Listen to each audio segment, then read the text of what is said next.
Ayan, hello mga momsters! Ayan nga, dahil na-adjust yung pick-up date ng ating pa-order na cake. So, nag-try na lang ang inyong momster ng muffins. So, yun nga, pwede siyang pambaon ng mga junakis nyo at pwede rin pangbenta. So, yun, share ko sa inyo kung paano ko siya ginawa. And, mag-check nyo yung recipe sa ating comment section. So, ayan, mix lang yung lahat ng dry ingredients. So, all-purpose flour, white sugar, baking powder, and baking soda.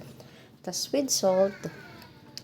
Tapos saka niya i-add ang ating mga liquid ingredients. Yung milk. So, mas prefer ko evaporated milk. Tapos, butter, melted butter, and eggs with vanilla. So, yun. Mix lang hanggang mag-smooth yung mixture. At pwede nyo nang i-add ang ating choco chips. So, yun.